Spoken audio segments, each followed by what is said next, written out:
Presento el tema. El Señor quiere que tengamos buen ánimo ante las adversidades.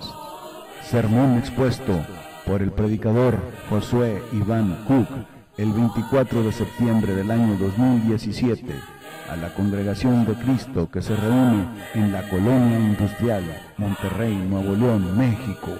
El contenido: 1. Las causas de las tragedias según el inconverso. 2. Cómo enfrenta el cristiano las tragedias y las preguntas que se hace ante estas situaciones. 3. Cuán arrogantes son esos hombres que pretenden saber las razones de todo lo que Dios hace. 4. Cuando cuestionamos o altercamos con Dios. 5.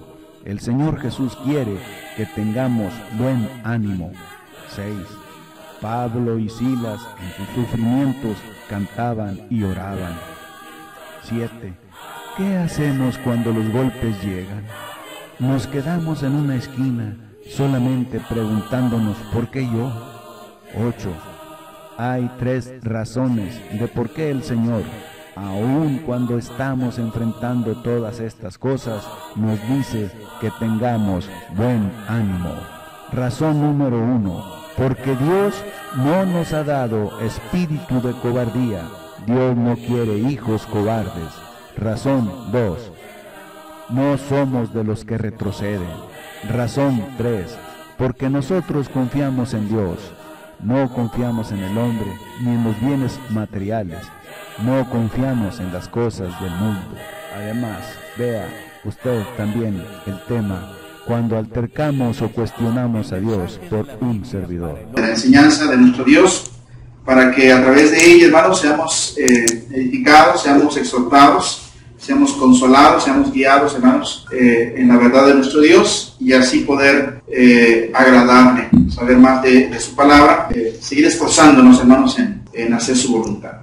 Cuando una persona enfrenta eventos en su vida que lo hacen literalmente o más bien figuradamente, sentir que como si 2 personas, uno a cada lado, lo estuvieran estirando. Sentir que todo el mundo ha conspirado en contra suya, que incluso tal vez Dios mismo le ha puesto el pie encima, ya que han llegado a sus vidas, a su vida, lo que mucha gente conoce como desgracias, otras más las catalogan como desastres, tragedias, y muchas veces también empieza a experimentar sentimiento de abandono, empieza a tornarse en sus pensamientos un sentimiento de amargura, no solamente de tristeza, no solamente de dolor, incluso de enojo. El hombre, hermanos, empieza a tomar decisiones respecto a lo que será de su vida, de lo que será su fe, de lo que será sus prácticas de ahí en adelante. Mucha gente, hermanos, sufre en este mundo estos pensamientos, experimenta este tipo de situaciones en su vida. E incluso los cristianos, cuando todo esto también sucede y llega a nosotros, hacemos la pregunta: ¿por qué tengo que experimentar esto? ¿O por qué a mí? ¿Por qué de esta forma? A veces, con buen ánimo decimos: bueno, el Señor algún propósito tendrá en mi vida.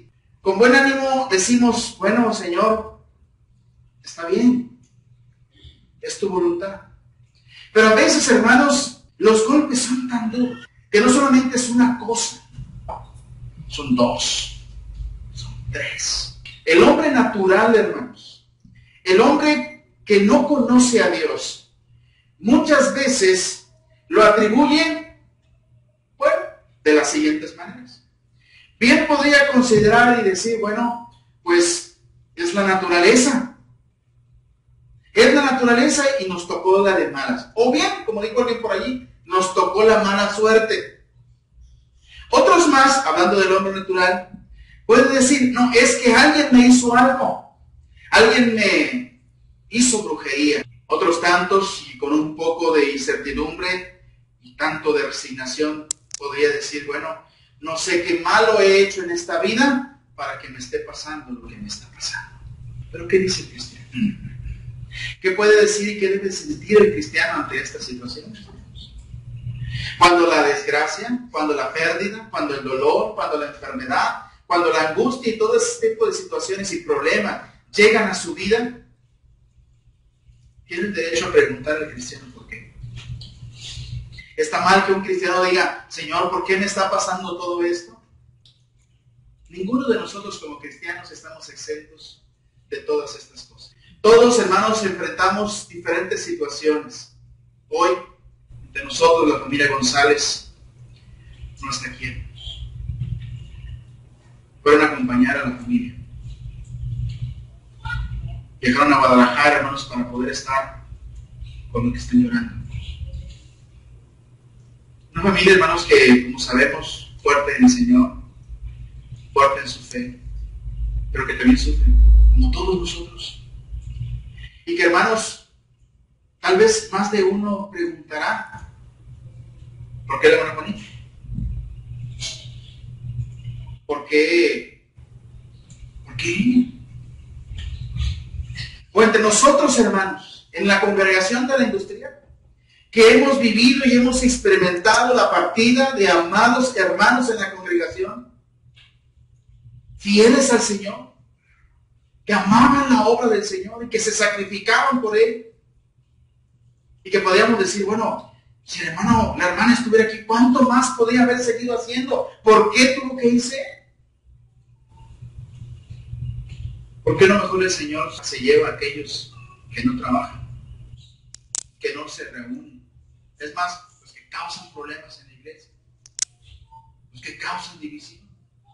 ¿Por qué el Señor no mejor se los lleva a ellos? Ellos son realmente un estorbo. Esa es nuestra manera de pensar muchas veces. Pero sigue la pregunta. A veces, hermanos, esta pregunta va acompañada de un sentimiento de enojo. Y un poco de sentimiento, hermanos, de desilusión. Porque, hermanos, nuestra mente no alcanza a comprender las razones. A veces, hermanos, estas preguntas son tan frecuentes que trasladan nuestro diario vivir, hermanos, y a partir de este tipo de situaciones, hermanos, donde quiera que estamos, hacemos la pregunta. Veamos las cosas que la Biblia nos dice. Fíjense lo que dice ayer, Proverbios capítulo 25, versículo 2. Proverbios capítulo 25, versículo 2. Y dice la palabra de gloria de Dios es encubrir un asunto, pero honra del rey es escudriñar. Hermanos, ¿por qué Dios no simplemente viene y nos dice, hijito mío, mira, yo me llevé o yo decidí tomarte entre ustedes, o tu papá, tu mamá, tu hermano, tu hijo, por esto, por esto y por esto? Dice el texto, gloria de Dios es encubrir un asunto. Hay una razón, hermanos. Hay un porqué que nosotros no entendemos muchas veces. El por qué pasa. El por qué sucede como sucede. En Isaías capítulo 45, versículo 15 dice, verdaderamente tú eres Dios, que te encubres. Hay cosas que Dios, hermanos, ha manifestado, pero no sabemos por qué Dios ha hecho las cosas. Leíamos un poco acerca de cuando David censó en la semana. Cuando David censó al pueblo. Murió mucha gente, hermanos, porque David censó al pueblo. Porque David, hermanos, mandó a su general a contar a todos de la nación. Y era el profeta, hermanos, que le dice a David, ¿sabes qué, David? Hay 3 cosas que Dios te ha dicho que vas a escoger. Una, que tus enemigos te persigan por 3 meses y huyas delante de él. 2, que haya hambre y escasez en la nación. O 3, que venga la muerte. Dijo David, no caiga yo en manos de mis enemigos, caiga yo en las manos de Dios. Y el pueblo, hermanos, empezó a morir. Y empezó a morir. Y empezó a morir. Hermanos, muchas personas estaban muriendo. Muchos del pueblo, hermanos, miles se contaban que estaban cayendo, muriéndose, hermanos. Pero ¿sabe por qué? Si usted lee la escritura, dice claramente que Dios estaba enojado con el pueblo de Israel. Y por eso incitó a David para que censara. ¿Quiere que se lo diga a usted, a Dios así? A veces, ¿sabe qué pasaría? Si Dios nos dijera lo encubierto y nos lo declarara, no lo aceptaríamos. No lo entenderíamos. No estuviéramos de acuerdo. ¿Se imagina que Dios le dijera a David, sabes que mira, vas a censar al pueblo, lo vas a hacer, yo te voy a hacer que lo hagas, pero va a morir mucho pueblo. Miren, si de montones van a caer. ¿Estás de acuerdo, David? ¿Qué va a hacer David? ¿Cómo? ¿Es tu pueblo? Nuestra mente como seres humanos, dice Isaías, que los pensamientos y los caminos de Dios son mucho más altos que nuestros.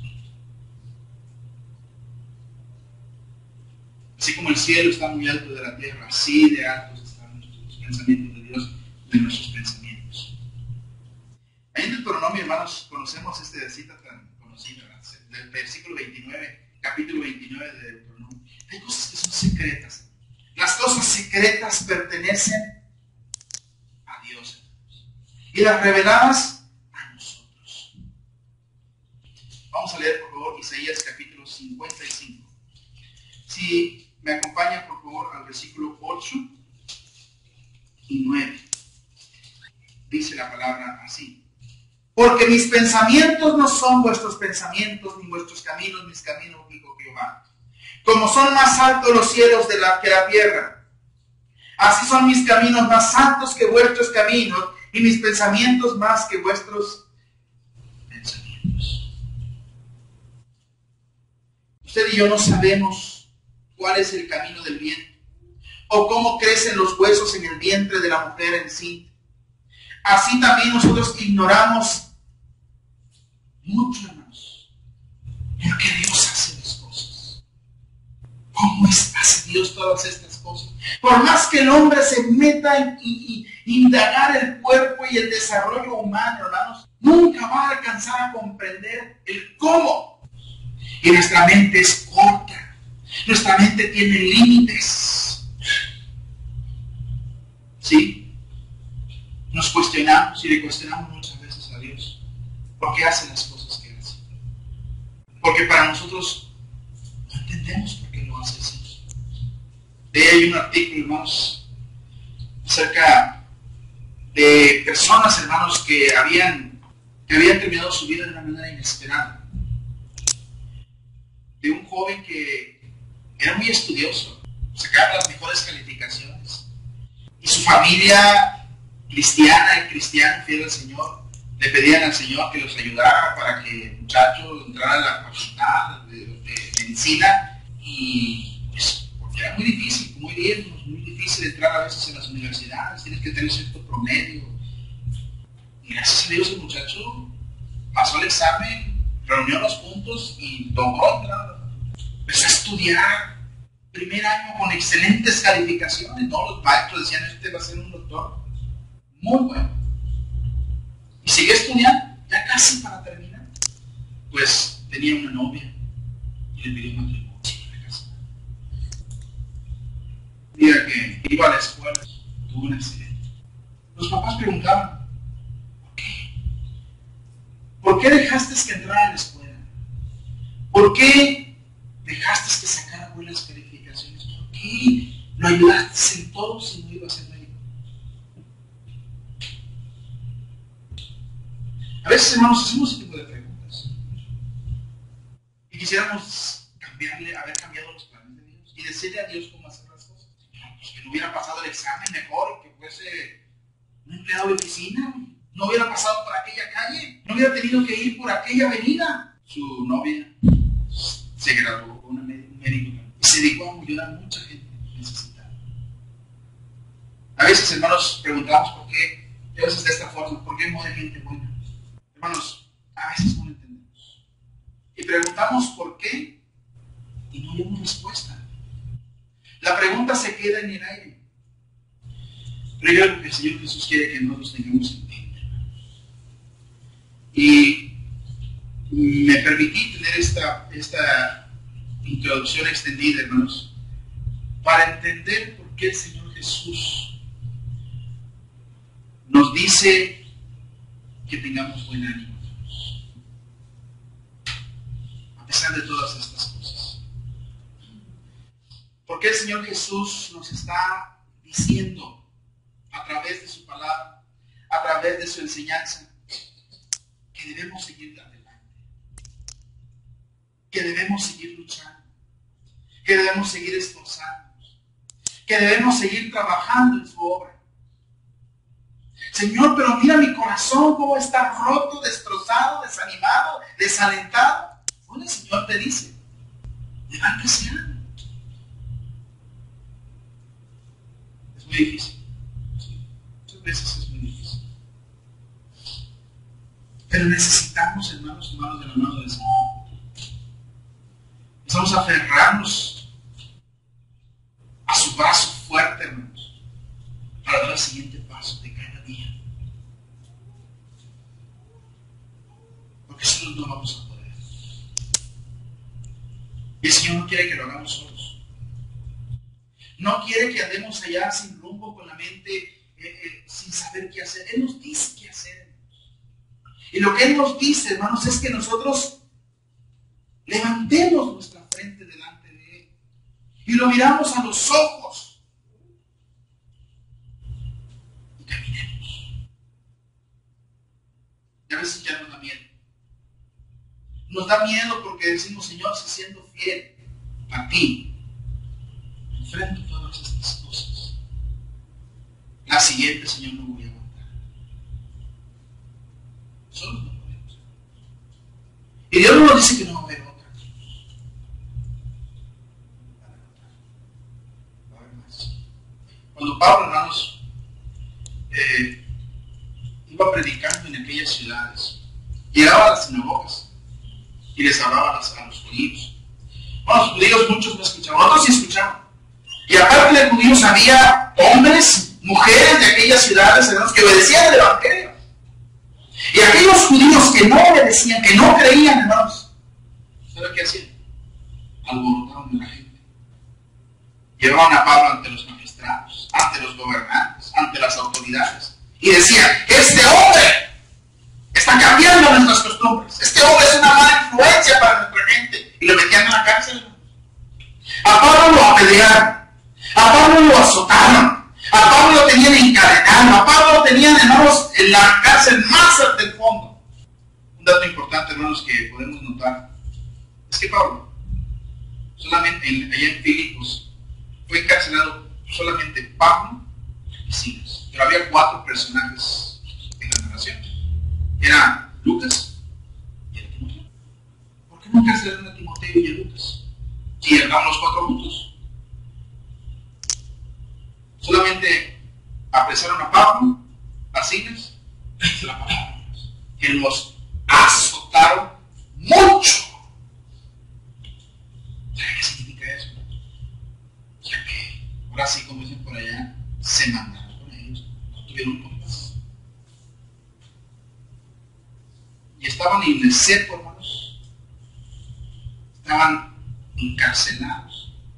Y a medianoche, hermanos, Pablo y Silas estaban cantando. Y estaban orando.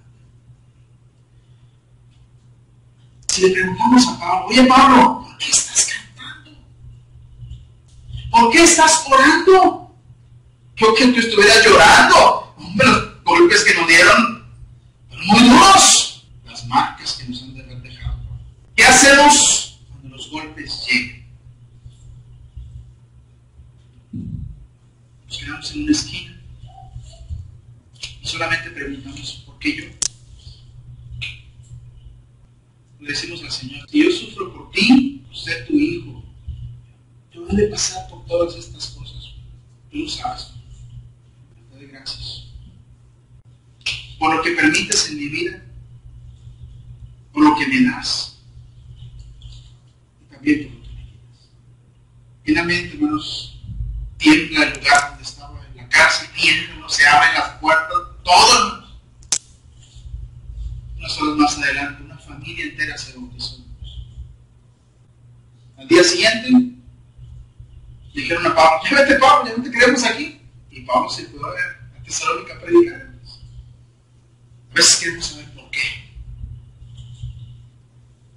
Hermanos, a veces no entendemos el por qué. Pero ser por qué Dios lo sabe, Dios lo va a cumplir a través de nosotros. Lo que el Señor nos dice a nosotros, hermanos, es que tengamos ánimo. Que nuestro ánimo no decaiga hasta desmayar. Que por el contrario, hermanos, nos levantemos. Y si no podemos de un solo brinco, poco a poco, pero levantemos. Y hay tres razones, hermanos, del por qué el Señor, aun cuando estamos enfrentando todas estas cosas, nos dice que tengamos buen ánimo.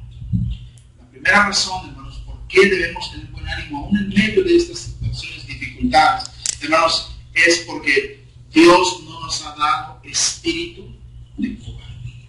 Dios no quiere hijos cobardes. ¿Sabe cuál es el primero que menciona ahí en Apocalipsis de los que no van a entrar al reino de los cielos? Al cielo. Los cobardes, hermanos. Son los primeros que menciona ahí. Los cobardes. Hermanos, Dios no nos dice, oye, no seas humano, no sientas, no nos dice eso. Lo que Dios nos dice cuando dice que no tengamos espíritu de cobardía, porque Dios nos ha dado espíritu de cobardía, es que no dejemos de confiar en Él, hermanos. Que el temor no nos inunde porque pensemos que estamos solos. Cuando los discípulos, hermanos, estaban en la barca y el Señor estaba dormido, ¿el Señor estaba ahí con ellos o no estaba? Claro que sí. Física estaba ahí presente, estaba allí con ellos, pero estaban muertos de miedo. Señora, vamos a morir. Ya para estas alturas los discípulos, hermanos, habían visto la obra del Señor, su poder, su enseñanza, pero su fe era poca, aun cuando el Señor estaba aquí. Yo le pregunto, hermano, hermana, ¿el Señor está con nosotros o no está con nosotros? Entonces, ¿por qué tenemos temor? Me decía una hermana, hermano, ¿pero qué va a pasar? Porque tantas cosas que están pasando, ¿y qué va a ser de nosotros? Hermana, ¿qué dice la Biblia?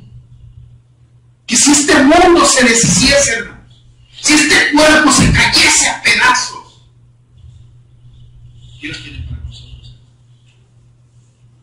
una verdad, no hecho por manos humanas, una casa hecha por Dios. No seamos como la mujer de Lot. ¿Qué pasó con la mujer de Lot? Volvió atrás. Dice el Señor, tengamos buen ánimo, porque no nos ha dado Dios espíritu de cobardía. Número 2, porque no somos de los que retroceden. Hermanos,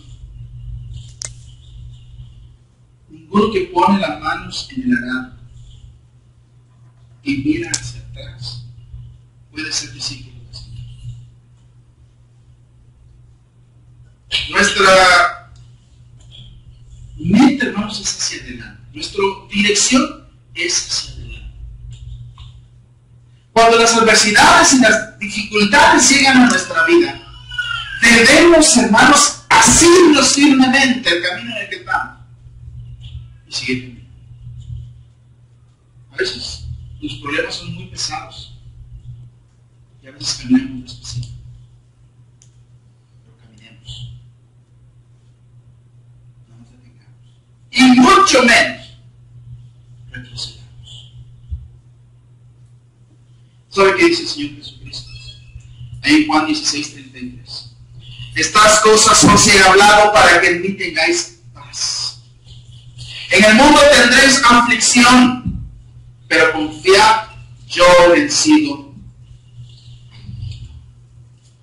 Dice, confiad, dice el Señor, confiad. Es decir, tengan fe, tengan buen ánimo. Yo he vencido, yo estoy con ustedes y ustedes también van a vencer. ¿Sabe qué pasa cuando si vamos por un camino y vemos al frente que está peligroso? ¿Qué hacemos? Pues nos regresamos, me regreso. El camino en el que estamos es seguro para nuestra vida eterna. El cuerpo físico, hermanos. La integridad física, material. Hermanos, acuérdense. Se va a quedar aquí en la tierra. Esa no entra en el cielo. Por eso el Señor Jesucristo habló acerca del afán y la ansiedad. Y nos dice, no estén allí todos desvelados, todos preocupados por qué van a comer, qué van a vestir, qué van a beber. Dios sabe que tienen necesidades de todas estas cosas. Busquen primero el reino de Dios y su justicia. Y todo esto que te está quitando el sueño, Dios te lo va a dar por añadidura. Recuerden, hermanos, que las aflicciones y las adversidades es la forma en como Dios prueba nuestra fe. Es el apóstol Pedro, en su primera carta, desde el versículo 13 en adelante. ¿Por qué debemos tener buen ánimo? Ya dijimos, hermanos, porque Dios nos ha dado espíritu de cobardía, porque no somos no somos de los que retroceden. Número 3 y último, porque nosotros confiamos en Dios. No confiamos en el hombre. No confiamos en los bienes materiales, no confiamos en las cosas de Dios. Hechos 27-25. Pablo estaba en una embarcación. Y Pablo, hermanos, estaba siendo dirigido a Roma para presentarse ante el César. Pablo, hermanos, había enfrentado un sinfín de dificultades en este viaje. A tal grado, hermanos, que todos los presos, la tripulación, todos, hermanos, dijeron, aquí vamos a morir. Llegó un punto, hermanos, en que iban a matar a todos los presos para que no se escaparan. ¿Pero sabe qué? Pablo le dijo a todos, a los presos, a los soldados, a la tripulación, y les dijo, varones, tengan buen ánimo, porque yo confío en Dios, que será así como se me ha dicho. ¿Qué le había dicho el Señor? Si se mantienen en la embarcación, nadie va a sufrir ninguno. No nos va a pasar nada. Y así fue, hermanos. Incluso después que llegaron a Malta, hermanos, Pablo estaba queriendo hacer una fogata y recoger unas leños por ahí. Vino una víbora y lo mordió. Los de ese lugar nos dijeron, hombre, este hombre hasta aquí lo vino a perseguir su castigo. Se escapó del naufragio y va a morir aquí. Y todos estaban echándole ojos, esperando a qué horas se moría. Y hermanos, no le pasó nada. Bueno, confiamos en Dios. Esa es una de las razones por las cuales nosotros debemos mantener nuestro buen ánimo. Confiemos en las promesas del Señor. Hermanos, no hay pretextos para no seguir confiando en el Señor. ¿Está usted pasando un problema? ¿Está usted preocupado? ¿Algo le perturba? ¿Está siendo atribulado? Escuche a Cristo que le dice, ten ánimo, yo soy. No temas. Dios tiene propósitos para nuestra vida. Y uno de los más grandes propósitos que Dios tiene para nosotros es la salvación de nuestra alma. Desde el momento en que usted y yo nos bautizamos, empezamos este camino en el Señor. Y este camino lleva al cielo. Y este camino lleva a la vida eterna. Solamente aquellos que son valientes, hermanos, no cobardes, valientes, entran en este camino. Aquellos que deciden servir al Señor. Aquellos que deciden lavar sus pecados con las aguas del bautismo. Podría decir cualquiera, hermano, este tema no es para invitar a alguien a que se bautice. No le estás diciendo que va a tener muchos problemas, que va a enfrentar dificultades, se va a enfermar, le va a pasar esto, simplemente algo. En esta vida terrenal, en este cuerpo físico y en este mundo, ningún cristiano está exento de todas estas cosas. Hay una cosa que sí tenemos que hacer. No importa que este mundo, que nuestro cuerpo, nuestra salud, nuestros seres queridos se vayan. Dijo el apóstol Pablo, mi depósito está seguro. Si a pesar de todas estas cosas tú eres valiente, tú que aún no eres cristiano, esto es para ti. Este camino es para ti. Muchos quisieron seguir a Jesús por nuestro pueblo. Muchos no pudieron. ¿Por qué? Porque no eran valientes. Quiero hacer una invitación para los que aún no son cristianos. Dios desea darte la vida eterna. Quiere darte el perdón de tus pecados. Quiere darte la corona de la vida. Pero es necesario que tú entiendas, es muy importante, que debes limpiar tus pecados. Necesitas lavar tu vida. Necesitas entregarte al Señor y servirle fiel. Sí, va a haber dificultades, pero confía en el Señor. El Señor ha vencido el mundo y todo aquel que obedece el Evangelio, el Señor está con él. Y si el Señor está contigo, no importa si las tormentas vienen, el Señor está contigo y estás seguro en él. Y puedes estar confiado en él, que Él tiene para ti lo que ha prometido. ¿Y qué ha prometido? Que todo aquel que cree en él y le sigue, tiene vida eterna.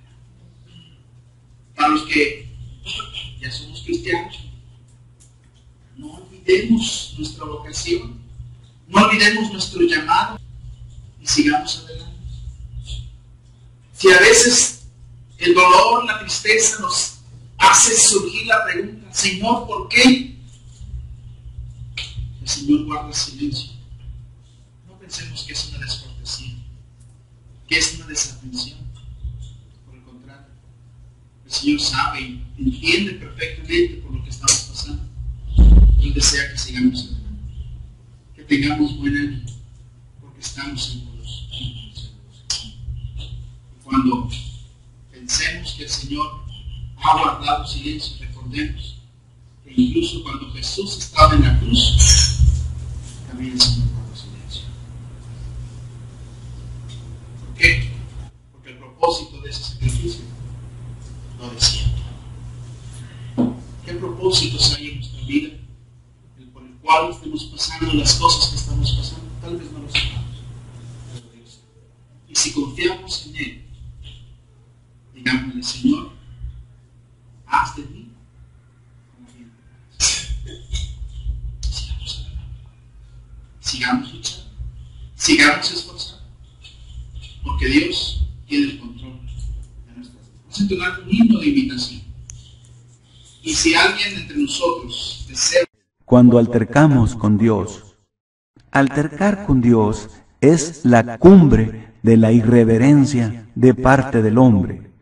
El apóstol Pablo en Romanos 9:20 dice, mas antes, oh hombre, ¿quién eres tú para que alterques con Dios?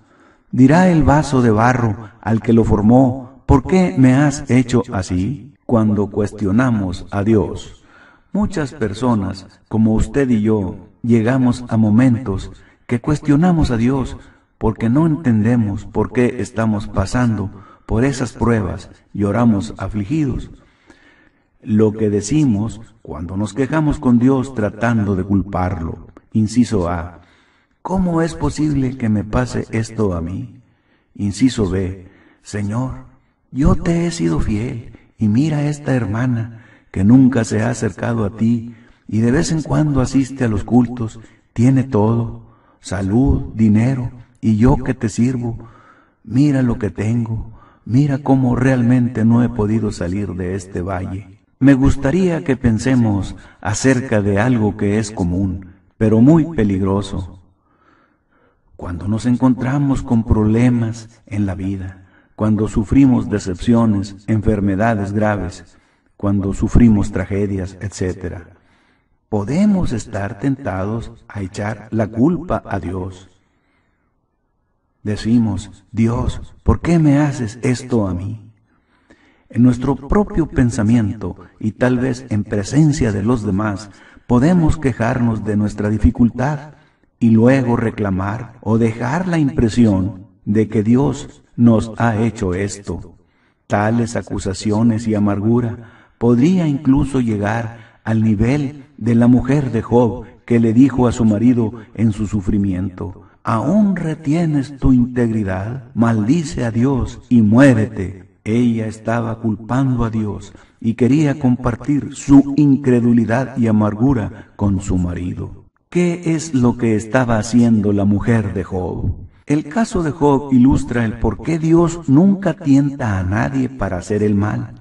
Y eso lo vemos en Santiago 1:13, que dice: cuando alguno es tentado, no diga que es tentado de parte de Dios, porque Dios no puede ser tentado por el mal, ni Él tienta a nadie.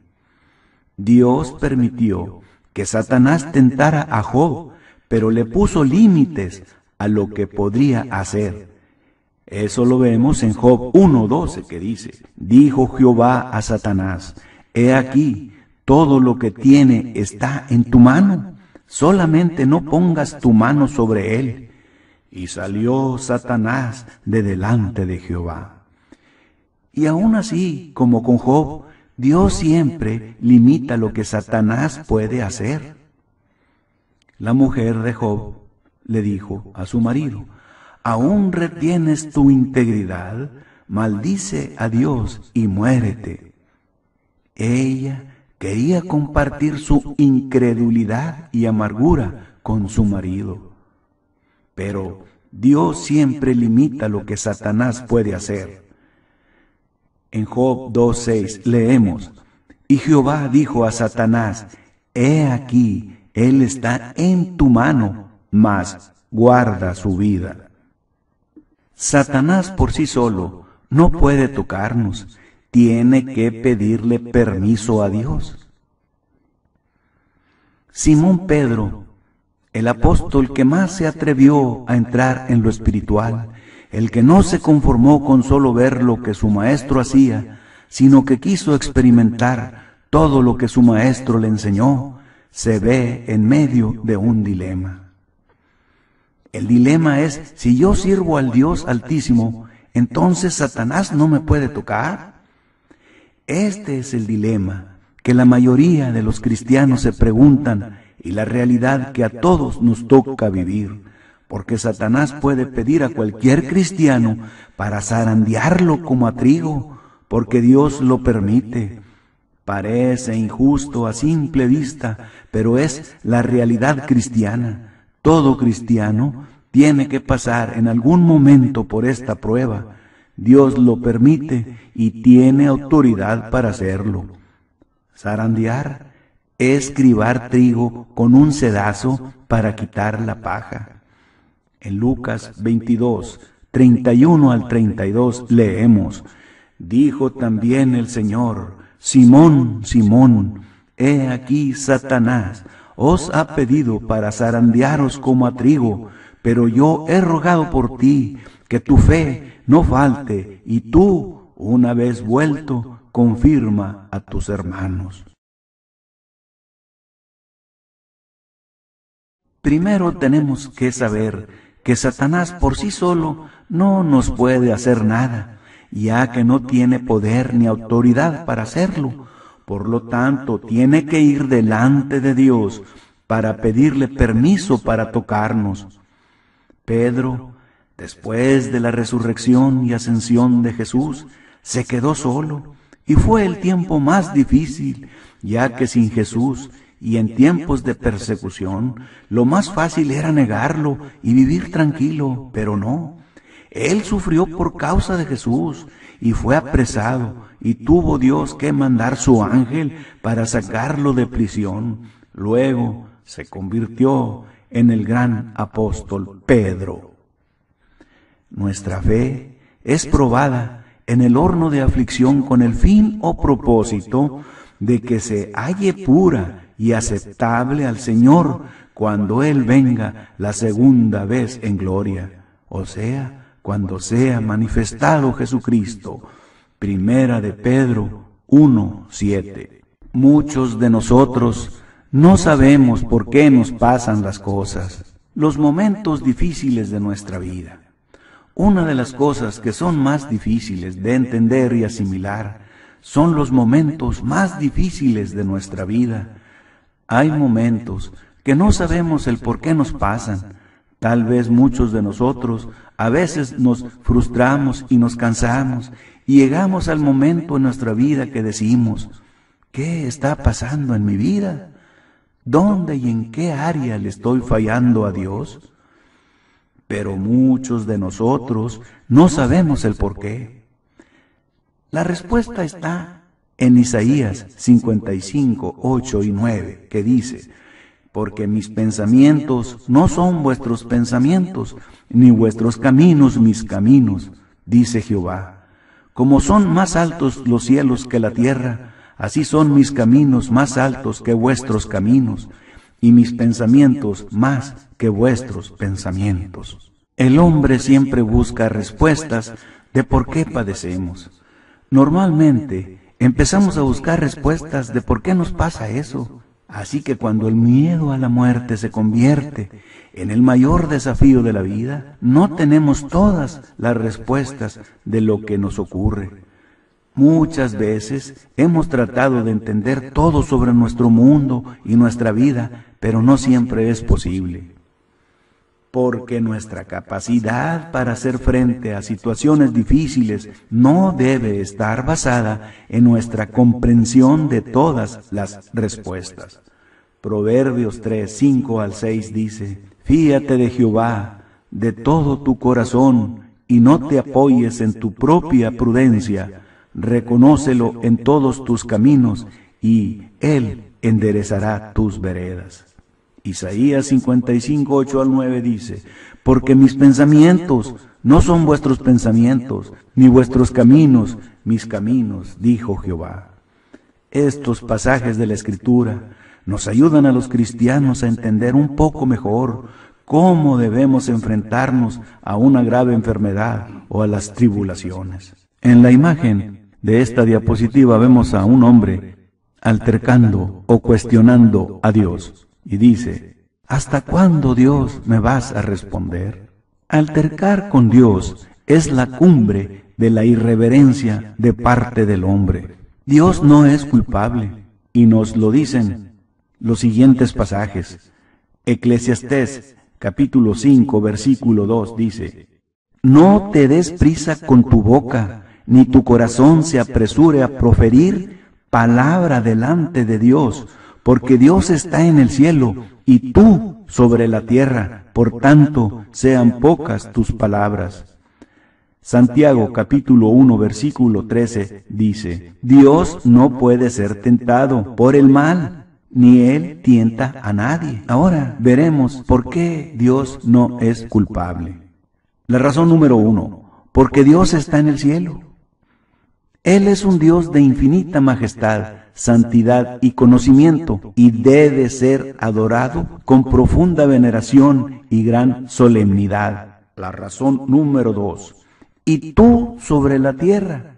Nosotros estamos en la tierra, infinitamente por debajo de Él, y por lo tanto conviene conversar de pie ante Él, y con temor, sin ofenderlo, porque Él nos creó. La razón número 3, ¿por qué Dios no es culpable? Es que nosotros debemos decir pocas palabras. Lo dice en Eclesiastés 5:2, sean pocas tus palabras.